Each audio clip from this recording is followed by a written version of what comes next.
Hey, rock stars, it's time to elevate your workspace. At Work Office Furniture has been transforming offices across North America for over 40 years with premium furniture and expert design solutions. Whether you need adjustable desks, office pods, or a complete workspace overhaul, At Work has everything to help you create a space that drives success. The Business Development Podcast Studio has relied on At Work from the start, and their products have been nothing short of extraordinary. But At Work isn't just about furniture. It's about crafting environments where business thrives. Their expert team designs workspaces and maximizes productivity, comfort, and creativity. Rodney from At Work says it best. At Work's been in business for over 40 years now, and we're growing across Canada and beyond because we take care of people. We don't just sell office furniture, we make sure it works. It's fast and hassle-free. At Work is on the move, bringing high-quality office furniture and expert design solutions to more businesses than ever. Whether upgrading a home office or outfitting a corporate space, At Work delivers and installs your ideal workspace anywhere in North America. A well-designed office is an investment in your success. Visit atwork.ca, that's atwork.ca, to explore their incredible range and transform your workspace today. At Work Office Furniture, empowering entrepreneurs to create, thrive, and design their futures. Welcome to episode 226 of the Business Development Podcast. And today we're joined by the unstoppable Justin LaRocque, a serial entrepreneur, transformative leader, and founder of both Rock Advisors and River City Leaders Forum. Stick with us. You don't want to miss this episode. The great Mark Cuban once said, "Business happens over years and years. Value is measured in the total upside of a business relationship, not by how much you squeezed out in any one deal." And we couldn't agree more. This is the Business Development Podcast, based in Edmonton, Alberta, Canada, and broadcasting to the world. You'll get expert business development advice, tips and experiences, and you'll hear interviews with business owners, CEOs, and business development reps. You'll get actionable advice on how to grow business. Brought to you by Capital Business Development, capitalbd.ca. Let's do it. Welcome to the Business Development Podcast. And now your expert host, Kelly Kennedy. Hello, welcome to episode 226 of the Business Development Podcast. And on today's expert guest interview, I bring you a returning guest, Justin LaRocque.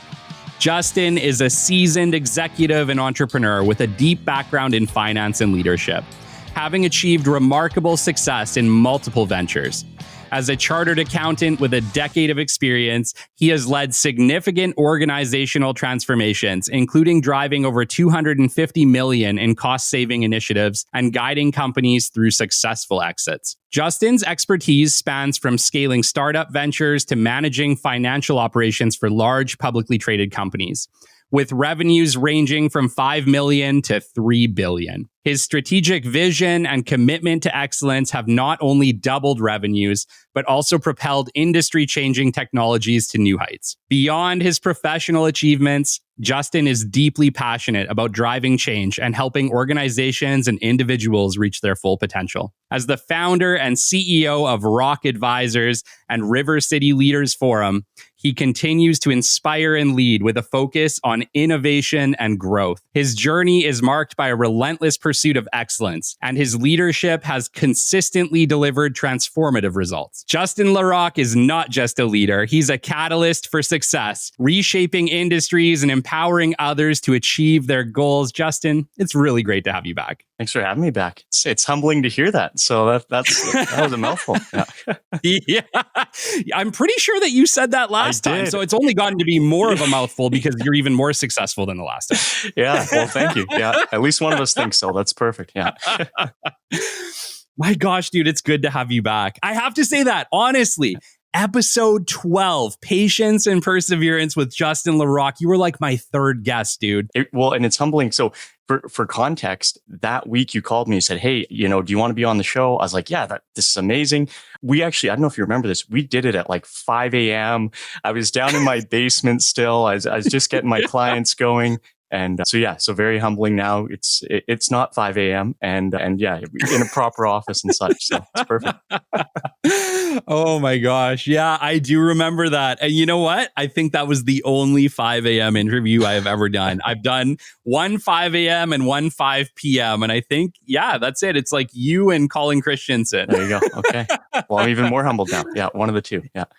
It was pretty funny because I was listening to our show back ahead of this interview just to re-listen. And man, like we did a great job on the first show. And so if you're like hearing this and you like talking to Justin, you like this conversation, you should definitely go back. Episode, I think it was 12, Patience and Perseverance with Justin LaRocque. It was a long time ago, but man, we talked about some awesome stuff. Yeah, we covered a lot of ground. So hopefully we can replicate today. So Absolutely.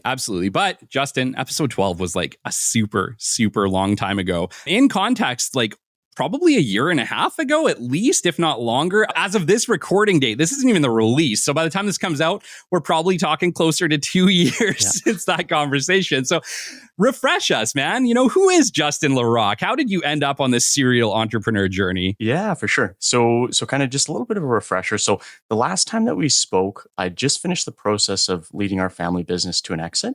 And then I ran that business as the COO. We integrated another one for about a year. And so when you bumped into me, I had just left that venture and started up Rock Advisors. So Rock Advisors really was going to be a fractional CFO shop that, big buzzword these days. So that's where we were really going to play at that time. I was playing around at the idea of starting a second company, River City Leaders Forum. And at the time we hadn't incorporated that one. So really, last time we were on the call, I just started that. I'd already grabbed a couple clients. So I was pretty fortunate. I was having some early success in those days. And I was going to build out a team at first, and so when we bumped into each other, I had those clients. I was thinking about a team. And I shortly pivoted after that. I said, you know what? I want to focus on the family. Summer was approaching. Yeah. And so I pulled back on that and consolidated down to a couple of customers. But yeah, I don't want to get too far ahead. That's where we bumped into me last time. Yeah. Yeah. No, man. And I remember talking to you, and we're going to get into River City Leaders Forum, but I remember talking to you like over a year ago. And I remember exactly where I was actually, because I was driving, and I remember talking to you and we were chatting about that. I don't think you'd quite launched it yet, but you're like, hey, Kelly, I have this really awesome idea. Just leave this with me for a little bit. We're going to chat again soon, but I think you're going to like it. And you've done some stuff with that since then. Yeah. So what happened with that at the time?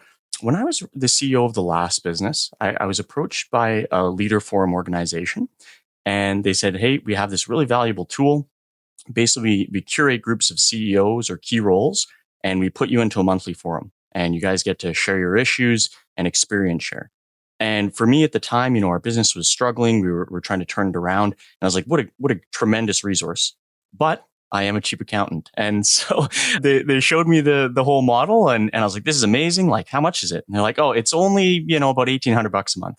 And I was like, oh, geez, there's that cheap accountant in me. And so that mixed with my entrepreneurial side, I was like, yeah, I could probably just do it myself. So 3 years ago, I started hunting out other similar CEOs and founders. And the big thing for me was I wanted to curate around my age just to get people in the same life stage. And so, yeah, three years ago, we formally kicked off the first group. And so I had that informally on the side. And so when we connected, I'd been running that for multiple years and always knew I wanted to bring it into Edmonton, specifically Edmonton. I grew up in High Level, about 8 hours north, but I've lived in Edmonton for, over a decade now. And I love it here, right? This is where our family is. And so during that 2-year odyssey with that group, we end up calling it River City Leaders Forum. And so naturally I was like, well, that's what we'll incorporate. So May of 2023, we incorporated that. And basically what it is, it's more of a low cost option. So the exact same format as these forums, which is we go out, we curate groups of CEOs or key roles, and basically we put them together in a monthly format and they experience share. It's really straightforward. But kind of the two biggest tweaks that we do, there's three things, I guess. The first one is we try to curate around age And the reason for that is just life stage can matter. When you're encountering issues, for me, a struggle for me was, I was in my 30s, I had a young family, struggling business. It's a little bit harder for me to relate to, a 50-year-old that has grandchildren and an established business. Yeah. So that's something we really try to do is get those average age around 5 years to the average. So the farthest part you'd be is about 10 years. So that's one element of it. Second element, they tend to run them for full days. And for us, we're like, you know what? I think let's skip the speakers. Let's skip all the other stuff. We'll just do half-day sessions. So that's the other thing that we do. And then the third thing, which really was why it sparked, we do it for $200 a month. And 20% of that, we're going to push back into Edmonton. We'll actually have our first grant here that should be out. Depending on when this is released, it'll either already be out or will be out shortly after that. So we're going to start pushing 20% of our revenues into Edmonton, kind of either business grants. We'll look into scholarships, donations, things like that. So. Dude, that's amazing. And, for the people listening who maybe have never experienced what a leadership forum is, can we just go into why they're important? Because me and you both know, we've been entrepreneurs long enough to know that entrepreneurship is pretty lonely. Yeah. It is a challenging profession. A lot of the times you have ideas, but it's very hard to validate them, right? You're trying to Google, has someone done this before? You might call a mentor or a friend and say, hey, I have this idea, but what do you think? But I think it can be really hard to find people that are experiencing the same thing as you. So, obviously me and you know what they're about and why they're important, but let's just chat to maybe some new entrepreneurs, ones that haven't experienced anything like this. Maybe they're not even entrepreneurs yet. They're on the fence. They're about to make the jump and they're like, what do you mean entrepreneurship's lonely? Yeah, absolutely. Yeah. So I mean, the primary aspect, I'll tackle it two ways. One, we'll talk about how the forum actually goes, like the structure of the meetings. But before that, the reason it can be lonely, right, is, you start up this business and you have grand visions. And then reality hits, right? You earn revenue, but you haven't actually got paid. Cash flow's falling behind it. I think we actually talked about cash flow tips in our last podcast. So we did. So refer back to episode 12 for that. But so you're running into cash flow issues. Maybe you've got a couple employees, and you're sitting there, and it's the end of the day, and you're like, I'm lonely, right? I don't want to bring this stress home to my family, and have my kids and my partner have to deal with that. It's not appropriate to really discuss with my employees. They're depending on their maturity, they probably haven't tackled something like this before. And so you really end up in a spot where you need somebody to bounce ideas off of and just validate, hey, I'm not the only one going through this, right? Or I'm not crazy. Again, sometimes you get great ideas out of these forums, but other times it's just having somebody listen to you. Right. Yeah. And that's really, we can go further into that maybe on this podcast, but that's the kernel, right? That's really, if anyone said, why would I join a forum? It's just, there's nothing really like entrepreneurship, right? There's nothing really like the highs and the lows because they're just so high and they are so low. That's right. So, and then maybe just to give structure around how that would come to be in a forum style. So what happens is we tend to meet from noon to 5. And that's pretty conscientious. Everybody wants to get home to their families. So we try to do it during the business day.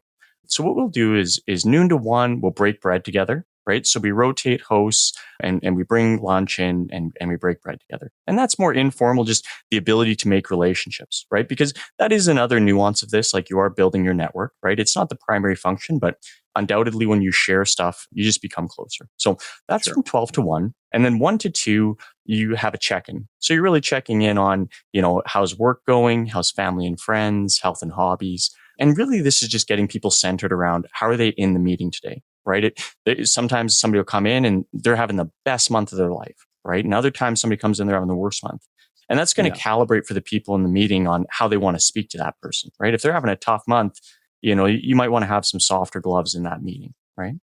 And then really where the true value is derived is after that, you get into issue processing. And so that's the fundamental element of it. So what you would do is, let's say I was a member and it can be the full gamut. It can be, I'm considering buying another business and I've never done this before, right? Has anybody done this? Can you share your experience or recommend a trusted advisor? Or it could be all the way to the other side. Hey, my partner and I are struggling, or, my kids are getting older and, they're struggling to understand why dad's not home, things like that. So it can literally be the full gamut, whether it's business to personal, it's the whole being in the forum. So. My gosh. Yeah. And when you touch on the cost of this, I just kind of laugh because I've been to personal therapy. Personal therapy at this point is $220 an hour. Yeah. Not $220 or not $200 a month, you know? And when you consider that that's kind of what you're ultimately getting is an entrepreneurial therapy session, I think it's worth every penny. Yeah. Yeah. It's, you know what, like I say, so we started in May. And this kind of maybe transitions a little bit into selling and stuff. But when we first got going, so we had our original set of members. So there's 6 of us. We had one member, our first member joined in June of 2023. And by November, I think we were still around 7 or 8. But slowly, through a couple different strategies, we're actually up to about 26 members right now. Wow. So we've had a lot of success. So. Amazing. And for the age groups, do they tend to be on the younger side, or are you getting some people that are a little bit older as well? Yeah, we have a little bit of everything. So as an example, we have a couple different groups popped up right now. So how we curate is on role, on size of company, and on age. And so kind of the 2 groups that we have, speaking to the age side of it, the one group would have an average age of about 36, and the other group has an average age probably about 43. Yeah. But with that, we actually have some younger individuals that, although they aren't entrepreneurs, they're in key roles and they're under 30. And so they've actually expressed interest in this idea as well, just because the owners of their businesses that they work with are in our CLF. And they said, hey, this seems like a great tool. So as an example, I'm actually curating a young professionals group that would be under 30. And then on the other side of that, I've had individuals that are in their 50s that have reached out and said, hey, I'm still on the entrepreneurial journey. I would get value out of this as well. So, really we see the focus kind of in that 35 to 45 window. But with that, like I say, we are curating a younger group, an older group. And again, we've talked about this from the entrepreneurial perspective, but really it's for all leaders. And so as an example, I'm halfway through curating a CFO group as well, a large organization CFOs. Yeah. Different needs for those styles of groups, but ultimately, still some value in them. So. Yeah, no, totally. One of the questions that I have is, are you finding that it is established entrepreneurs? And by established, I mean they've been in business a couple years, right? Let's just say 2 years on average, right? Yeah. I think in the beginning, like you said, as entrepreneurs, we jump in with both feet and we're like, all right, we got this. We'll figure it out. But I think by the time you're weathered, by the time you've done 2, 3, 4 years, you're like, holy crap, I've been in the ring a minute. I think I might need some help with this. Yeah. Are you finding that is the typical entrepreneur who is joining River City Leaders, or are you getting some of these brand new entrepreneurs? I would say it's a little bit of a mix. I bet if you looked at the average, I think, again, with age also, I find they tend to be in business for longer. I think that's a natural association.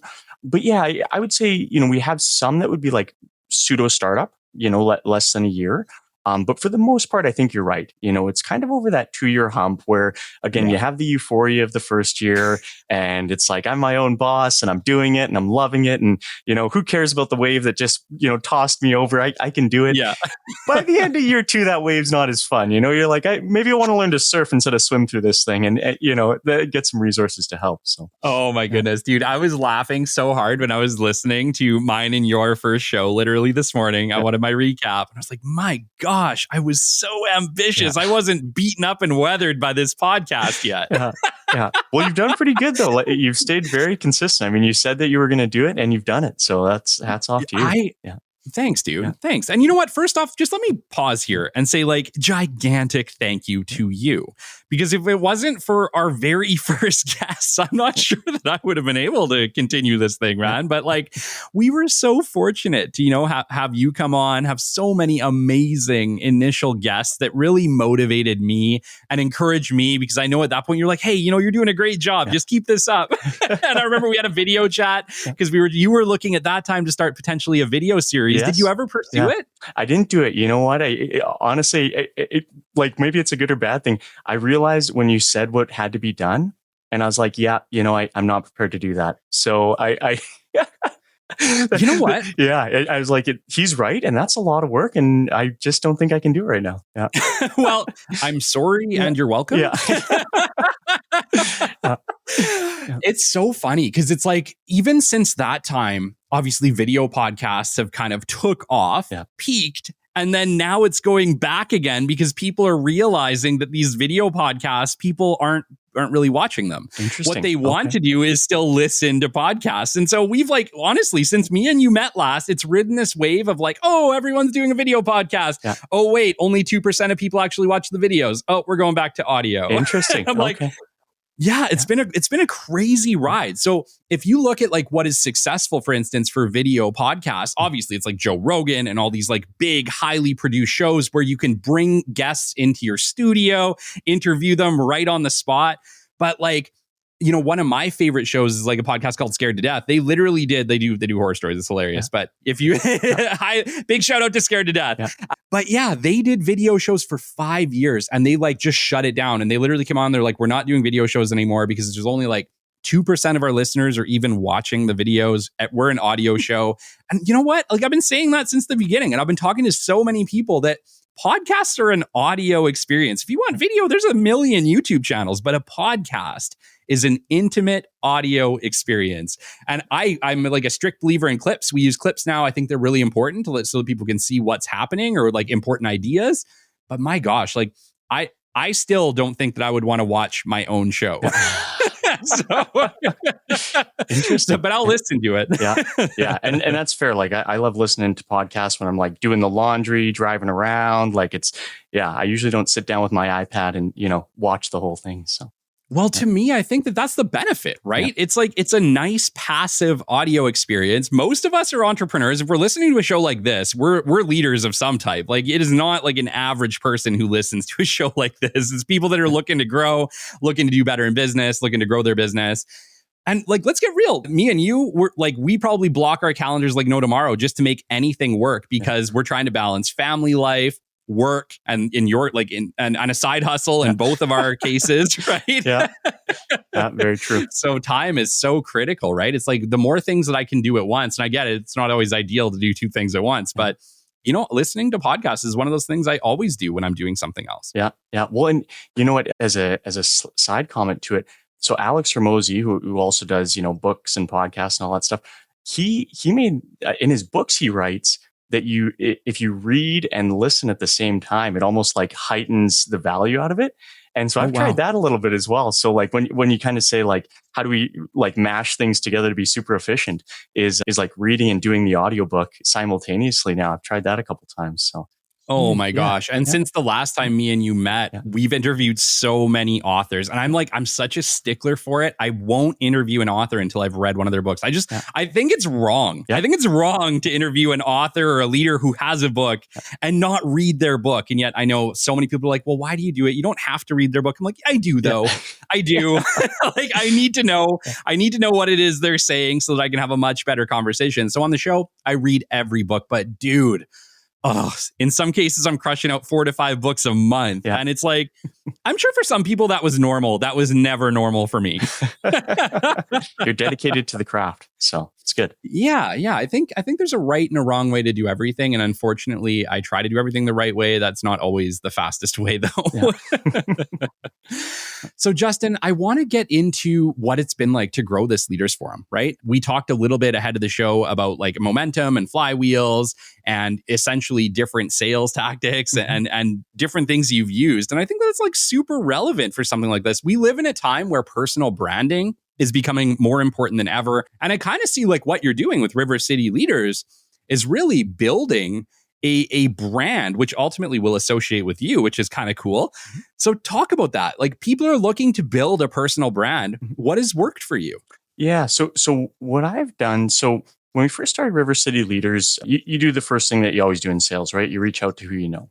And so that's what I did. I reached out to my personal network and just kind of pinged and saw if anybody would be interested. And so, you know, to give our listeners kind of an idea of like the timelines on these, you know, I incorporated in May. And so through the summer, I was fortunate, got to hang out with the kids. So I was moving a little bit slower on the BD, but by the end of summer, I probably reached out to most of my network and kind of saw if there was interest or not. And so coming into September, October, you know, I was starting to get into like friends of friends, right? So again, starting to branch out on that network. And I guess a couple interesting things about selling. The first one is this. So when I was in the friends of friends stage, it was actually about October. And I'm driving to the forum, our original one, with a forum member. And I said to him, he knows I'm trying to grow the thing. And it's the importance of this, the ask. Okay. So all these forum members knew I was trying to grow the business. And I'm driving with them. And I was like, yeah, I'm really struggling to fill this last role. And this is the person that I'm looking for. And then I turned to him and said, do you know anyone? And he's like, it's funny that you asked. Like, yes, I know the perfect person. I will connect you to them right now. And it was so interesting because I've been talking for the past several months about, I need to find these members, but it wasn't until I had them, one-on-one in my car directly asking. And so I think that's a really important thing, right? I think in business, we assume that because we're associating with people, they're going to ask us to do business with them. That is definitely not the case, right? That is, you have to explicitly say, I would like your business, or I would like your help. And so that was in October. So I add that member. And going into 2024, like I say, I hadn't had the success that I thought we were going to have. I thought that by that point, maybe we'd be at 12 or 15 members. And like I said, we were probably about 7 or 8. And so I was like, okay, well, I'm going to have to switch it up. What am I going to do here? And so I actually registered for LinkedIn Sales Navigator.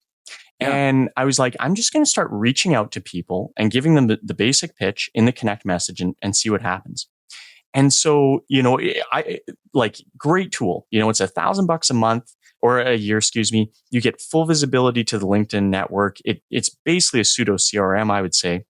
And so what I started doing is drafting different messages, the first one to connect, and then the second one once I've connected, and so on and so forth. And I was able to have a lot of success with it. And long story short, I went from 8 to 26 within the last about 5 months.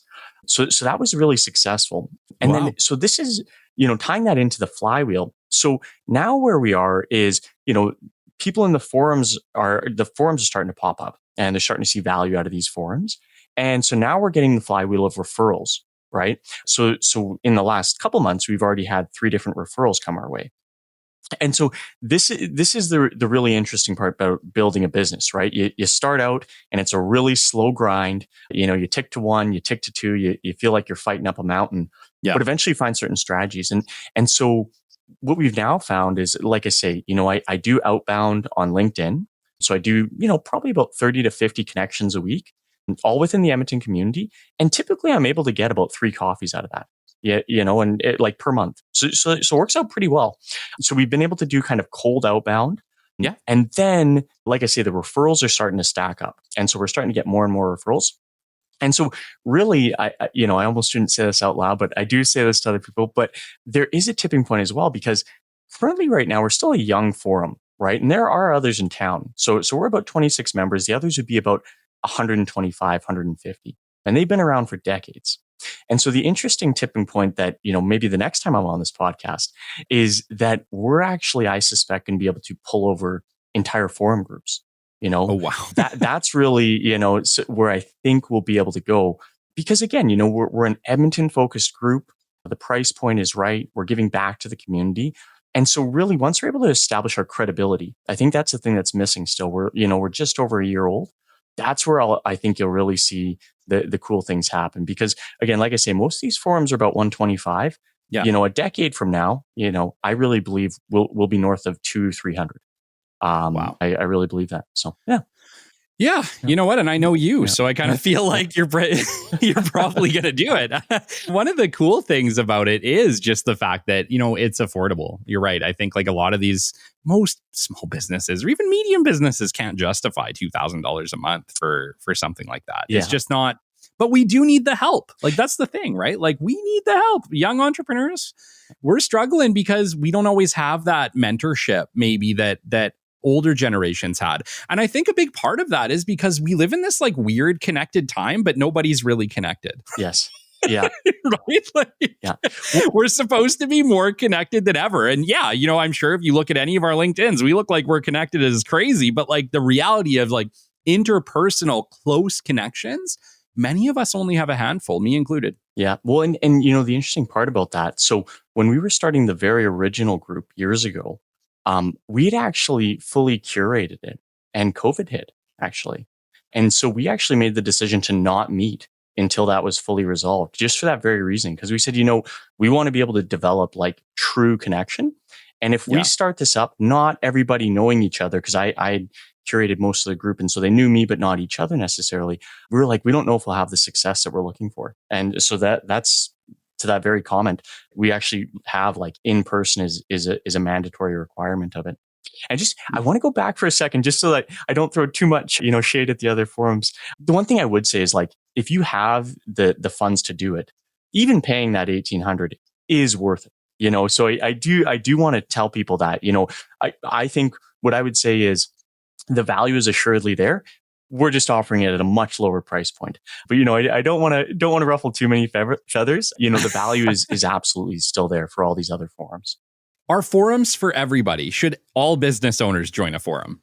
If you were to ask me, I think you should.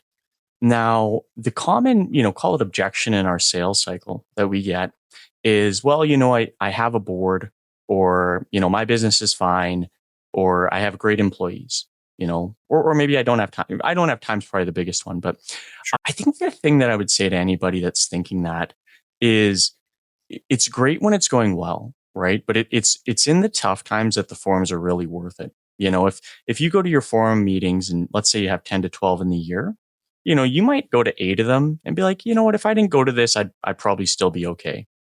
But when you're in a tough time, there's going to be 2 to 4 that you go to in a year when you're having a low time, and you can bounce off or have a sympathetic year.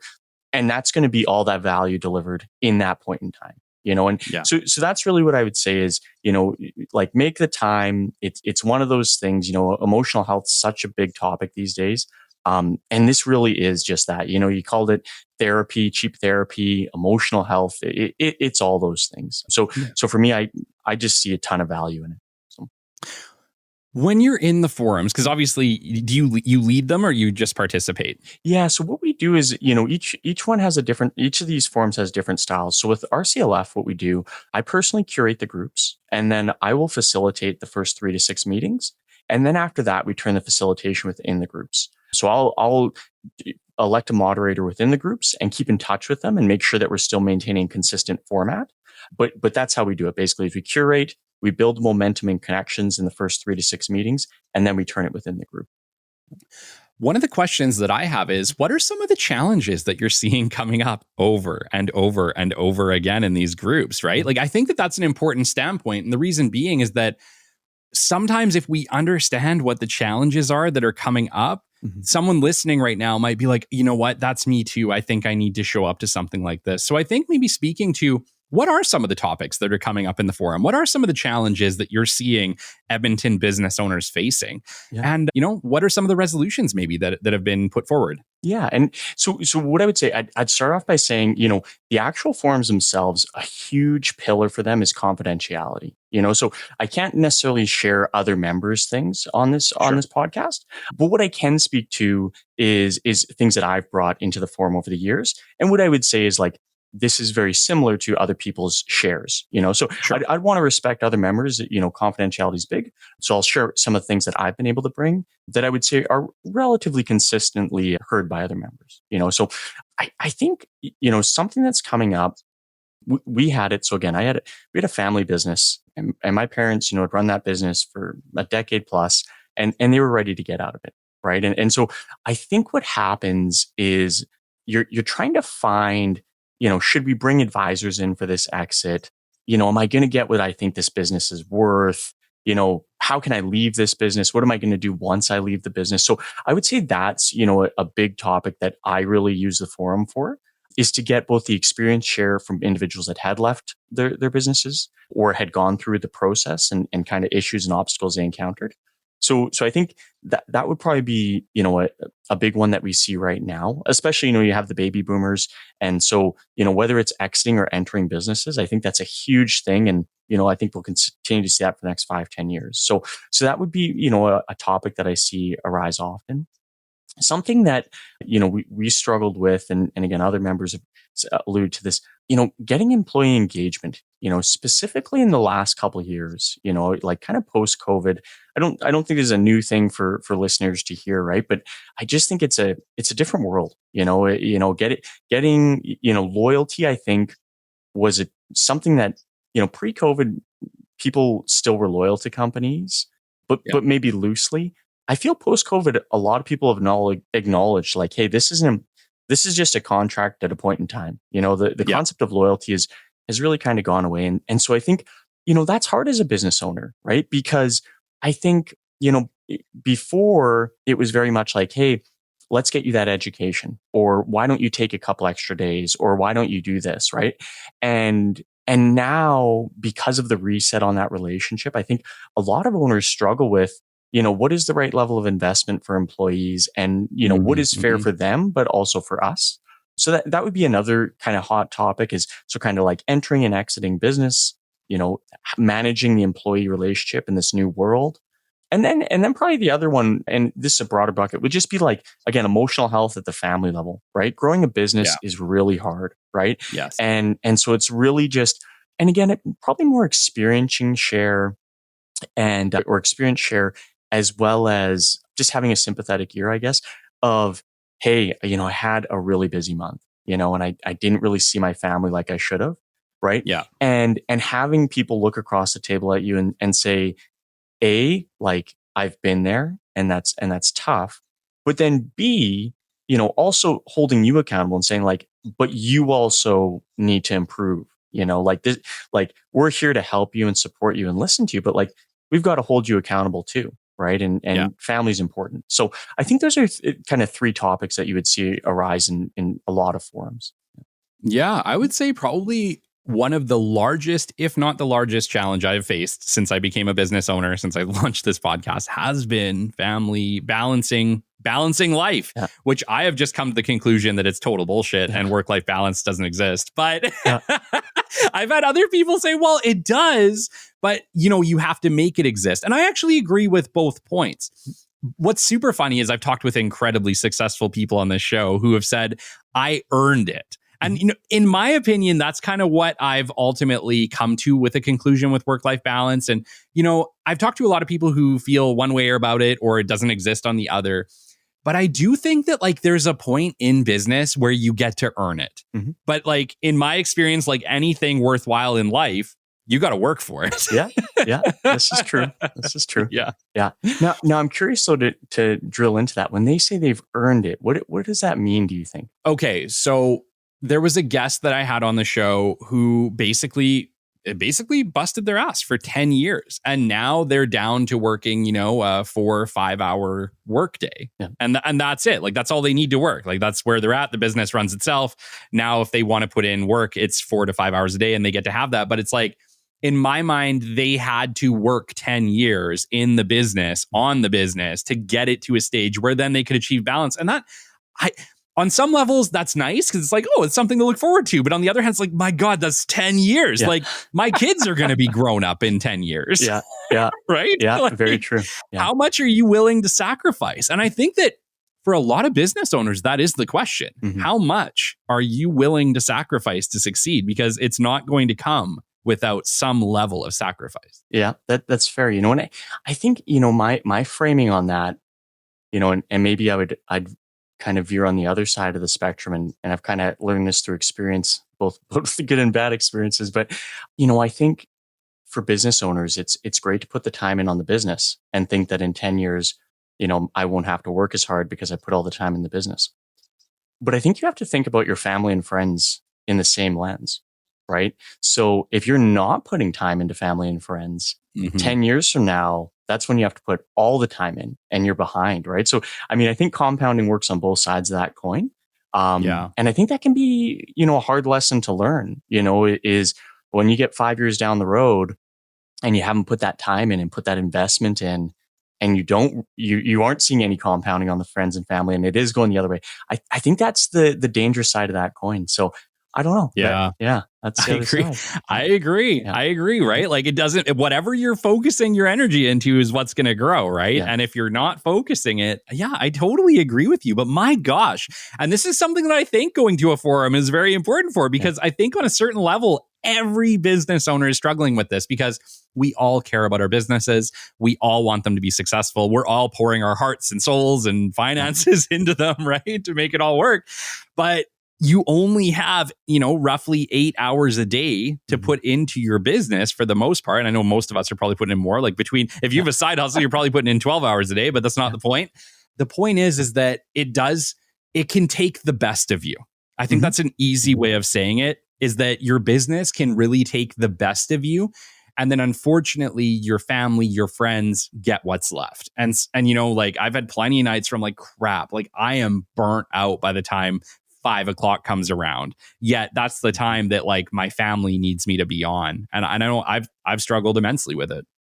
I think, like something that I found helpful, and I'm a planner to a fault. So this is not healthy level of planning. I want to openly acknowledge that. But so being an accountant, I actually have an Excel that I update every month, which kind of has my monthly budget, and then has like my investment calculator that, has an assumed return and so on and so forth.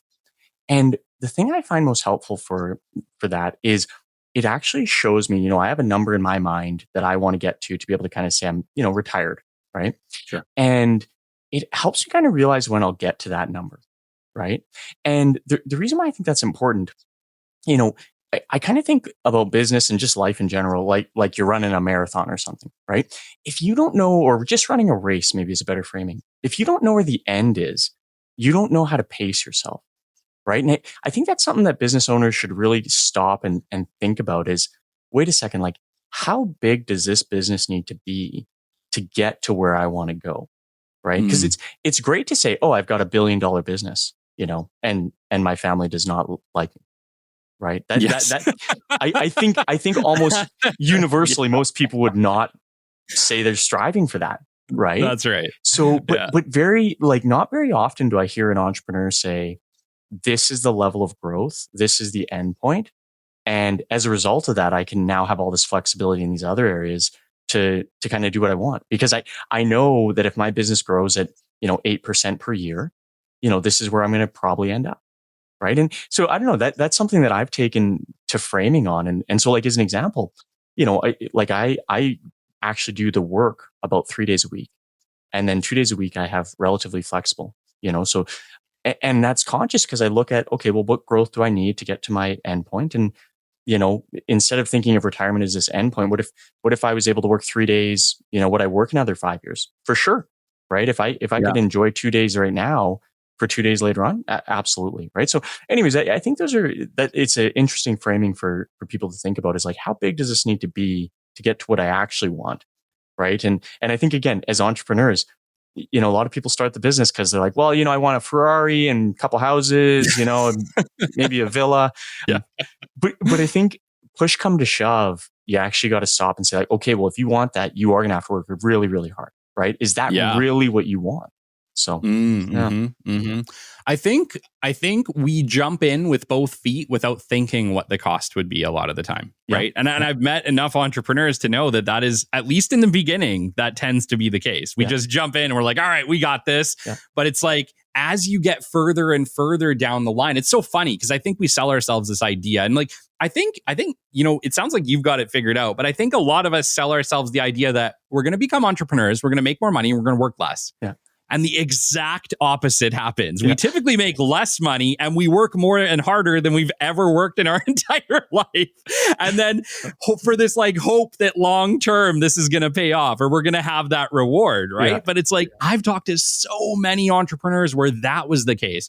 They quit their amazing high salary career for an entrepreneurial job where they work twice as hard and make half the money. Yeah. And it's just like that for a while. Right. And I think we all end up in that trap a little bit. Yeah, absolutely. I think, like any good entrepreneur, there's a balance, right? Most people sit on the side of the pool and they're like, the water's too cold. It's not the right time. Could I even swim? And so I think, again, entrepreneurs are those people that are just like, how cold could it be? And I'll figure it out. They jump into the water, right? Yeah. But I do think like any good swimmer, you can take a couple strokes and really, really get exuberant. But at a certain point, the best swimmers have to stop and refine their technique, figure out how far they're going and what they're doing. And I bring this up because I've just been learning to swim properly over the last little bit here as I get into triathlons. But that would be my comment, right? You have to have the mix. You got to jump in and not be afraid of how cold the water is or if you can swim and that you can do it. But at a certain point, you also have to calm down and assess, like, how fast do I really got to go here? So. Yeah. How have you are a serial entrepreneur. You've jumped into, you've had a family business, you've had your own multiple businesses. And, talk to me a little bit about the side hustle. Because I know that, knowing you're a bit of an expert in the side hustle. How have you been able to, do Rock Advisors, for instance, and grow River City Leaders Forums at the same time and still have time for life? Yeah. Great question. Yeah. I think, again, I've been very intentional of my time. So what I mean by that is, with Rock Advisors, I intentionally started Rock Advisors first before RCLF because I knew that Rock Advisors was a more tangible sale, right? It's fractional CFO work. I'm a chartered accountant. It fits into my skill set. I've done it before. So really for me, step one was getting enough money in the door that I felt, okay, I can now slow down and pace myself, right? So going back to the analogy, I had to jump into the water and I knew that the steadiest way to do it was to focus on fractional CFO. Once I got to a good point, then I started to say, okay, I think it's time for RCLF. And so I intentionally started it just before the summer because I knew I was going to spend time with the kids. And so, consciously again, in the summer, I said, I'm going to have RCLF or I'm going to have Rock Advisors, but not grow it. I'm going to focus on my family and I'm going to start telling people about RCLF, right? And so I guess maybe a better way of framing this, I look at it my time by quarters and where I'll focus my efforts. So then when I came out of last summer, I said, okay, RCLF's going, but I haven't formed my first group. I've only added people, but I haven't formalized a group. I need to make that my priority. And so actually in the latter half of last year, I really tried to focus to get my first group popped up. So that was my focus there. Then again, in the next quarter, I said, okay, wait a second, a lot of family stuff going. I'm going to slow down again. I'm not going to take on new customers here. I'm not going to hunt down work here. I'm going to focus on family, right? So, and so that's what I would say is, I've almost, and I'm probably just naive, but I haven't really viewed RCLF as a side hustle. I've tried to view, my time with friends and family or for myself, my time on Rock Advisors and my time as RCLF is kind of like 3 different quadrants that I want to focus on, right? And so by each quarter, I've kind of re-emphasized where I'm trying to focus, right? So like as an example, in the front half of this year, one of my quarters was for RCLF to really try the cold outreach program that I talked about, the LinkedIn stuff, right? Yeah. And because what happens there is then I had to book a bunch of coffees with those people and get them on board. And then after that, I was very fortunate for Rock Advisors to keep getting referrals. So the next quarter, I actually brought on another CPA to help me out. So then that quarter, I really focused on, okay, I've got to get my staff trained and figure out how we're going to work as a team, right? So that's really how I think about my time is like quarterly, what is my priority? Like, what is my objective? For anyone that's familiar with EOS, like I've run EOS many years, what is my ROC, right? Like my 90-day objective. Yeah. So that's how I've thought about it. Yeah. It's like very targeted attention to various things. Yes. Like, I guess the question for me is, I find that so much in business is unexpected, right? Yeah. Like some of the greatest things that have happened to me in business, I didn't even see them coming. Yeah. Like, obviously I put in the effort and it was going there, but like my little human brain could not put together what was going to come my way, right? Yeah. And I guess my question for you is how much of business for you is just like an amazing surprise? I think a lot of it is amazing surprises, right? And I think this goes back to the time management concept. This is why I try to build slack into my schedule, right? I'll actually give you a perfect example. So yesterday, I was with one of our clients and we had this all day EOS session. And we did it off site. And so the one owner got access to another space from this other owner. And so, we have the session. It's great. And we go out for supper last night. And the owner that I work with is like, oh, hey, by the way, really enjoyed the session today. And that owner that let us in, they're actually looking for fractional CFO work. So I gave him your name. Can you meet up with this guy? Okay. So this is last night. Okay. Like 6:00. Wow. So I leave and I have this business card and I text the individual, and literally today now, less than 12 hours later, they text me back at 9:20, 9:29, right before we hop on. And they're like, hey, can we grab a coffee? And I'm like, yeah, sure, let's grab it right. So I'm going to go for a coffee here in an hour and a half. And maybe it'll turn into something, maybe it won't, right? But if you don't have the slack to take on the unexpected, this is where you can't capitalize very fast, right? So as an example, if I was fully booked for the rest of the day and I'm going on vacation next week, now I say to them, I can't really meet for 2 weeks, right? And now they don't respond to you in 2 weeks. And before you know it, you've lost the lead. So that's why, I'm very intentional about building slack, because to go to your original question, unexpected things happen all the time. I think my biggest realization with business, I've always thought for better or worse, and it's probably worse, I'm a linear thinker. I've always thought, an investment, it just kind of does this, or business just does this. Yeah. It doesn't though, right? It does this and then this, and it peaks and valleys, right? And you have to be ready for those opportunities. Totally. And speaking to our entrepreneurs out there, if you're having like the worst month in your business right now, understand it can be followed by the best month you've ever had. A business can really be that way. It can really be like, I feel like when I'm in like the worst moments where I'm feeling like, oh my gosh, like what did I do? How did I end up in this place? It's almost always followed by one of the most amazing experiences from like, where did this come from? This is amazing. You're right. It's an emotional roller coaster, which is why I think River City Leaders Forum could be very beneficial to a lot of people, because when you're in that valley, the valley can seem really, really dark.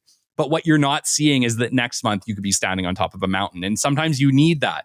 You need that emotional support from people who've been there to be able to say that to you. Yeah, absolutely. Absolutely. I think I don't know if it's originally from him or not, but I associate it with Jeff Bezos, but he talks about business is like baseball, right? So in baseball, he's like, the difference between baseball and business is, you go to bat and you take these swings. And he's like, in baseball, you can only ever get a home run, right? Or get a grand slam, you get 4 of the guys in. But he's like, in business, you can get like a 1,000,000x run, right? And the reason I bring that up is it's time at bat, right? You just got to sit at the bat and keep swinging, right? And so when you're in the lows, just being in the game is the important part, right? Yes. And even if you're missing the pitches, just being there to catch the next one is so critical. Yeah. And I think that's why so many podcasts fail, right? Because podcasts are like anything. They have great months and they have bad months, and nothing ever seems to make sense. But if you look at the ones who've made it long term, that's it. They made shows even when they weren't doing good. And eventually it caught fire and up it goes. And, we experienced that at the BDP, where it was like for a long time, we had nothing. And then it took off, and then it went down, and then it had nothing, and then it took off, and then it comes down. It's like, the secret is just to show up.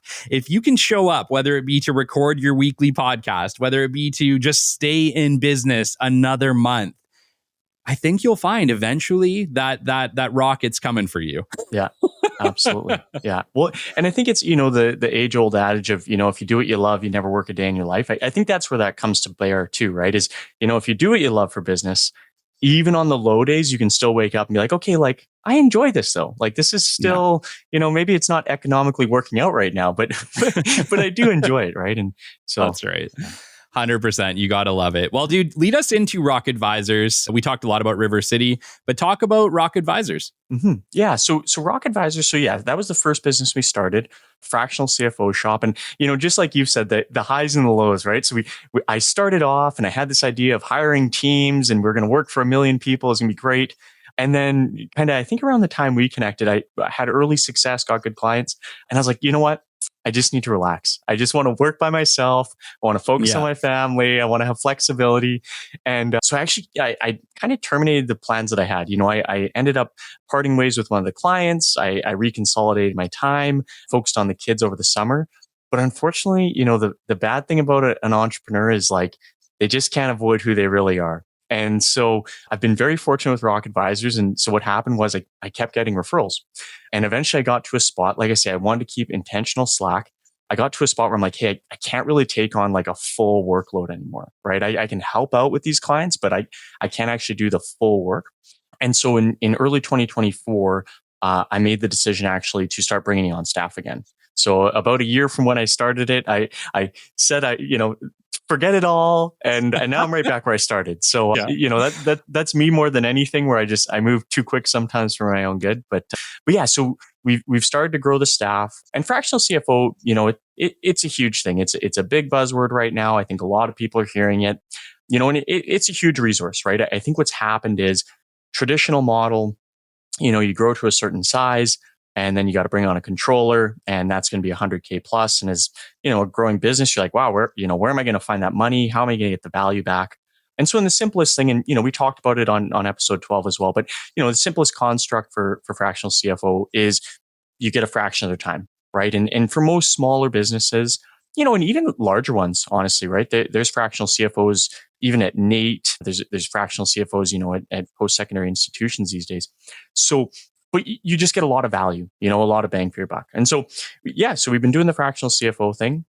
And then again, I can't really help myself. And so now where we've started to go is I've really found that the area I really enjoy is helping with the finance side. But I tend to work with smaller businesses, kind of like 0 to 20 million is roughly what we target. And so I tend to mostly enjoy working with the owners, or the general manager of those business, and really talking about, hey, like, what are we doing with the team and how are we running the business better? And so now where we're going is really starting to focus on EOS, so the entrepreneurial operating system. So I ran that for a number of years when I was the CEO of the last business. And so with all of our clients, we've naturally just baked it into our offering. I pop it up for all of them. But now we'll start offering that maybe as a standalone thing. And then the other area, and I gave a shout out to him last time, Mike Mack with X5 Management. So I'll give him another shout out, Mike Mack, X5 Management. He's amazing. You know what? He helped coach me, and he introduced me to DISC, which is kind of like a personality assessment for those not familiar. And so actually I've started to get into that space as well. So just recently I got DISC certified, and we'll get 5 behaviors certified. So that's Rock Advisors. So there's 3 of us in the company now. We're hopeful to get to probably 4 by the end of this year, or maybe the next, or early next. But yeah, we're really just enjoying life, not trying to run too fast, like I said. So. Oh, that's amazing. Yeah. I love Mike, by the way. Yeah, he's amazing. Yeah. It's funny because the first time you came on, I didn't even know who he was. And now I've actually interviewed him on the show. I read Lunch with Leaders. Yeah. I imagine you will be on the next Lunch with Leaders. He's an amazing person. Actually, if you haven't listened to that episode, you should definitely go back and listen to Mike Max as well. It's a great episode. Absolutely. Well, Justin, that takes us to the end today. If people want to get a hold of you and they want either Rock Advisors or they want to potentially apply for River City Leaders, how do they do that? Yeah, for sure. So if they want to get a hold of me, I've got separate emails for the 2 businesses, but both of them have the same starting, which is justin.l as in LaRocque, and then at rockadvisors.ca or at rclf.ca. And so for River City Leaders, you can go to www.rclf.ca, and you can actually book time with me on there via Calendly, so we can get you kind of right into the process. And then also we're on LinkedIn, so LinkedIn's the other spot. So again, RCLF and Rock Advisors are there as well. So. Amazing. And I will make sure that all of the links are on the post for the show. So if you're finding it, come check out LinkedIn. It'll be there. Justin, it's been an honor. Thank you again. Thank you for everything you've done. Thank you for being our 3rd guest and, now our 226th episode. Yeah. It's crazy, but it's awesome. And it's really good to see you. And I really appreciate you, dude. Awesome. Thank you. I really appreciate being on the show. And wish you continued success. You've done amazing. Thank you. Until next time, this has been episode 226 of the Business Development Podcast, and we will catch you on the flip side. This has been the Business Development Podcast with Kelly Kennedy. Kelly has 15 years in sales and business development experience within the Alberta oil and gas industry and founded his own business development firm in 2020. His passion and his specialization is in customer relationship generation and business development. The show is brought to you by Capital Business Development, your business development specialists. For more, we invite you to the website at www.capitalbd.ca. See you next time on the Business Development Podcast.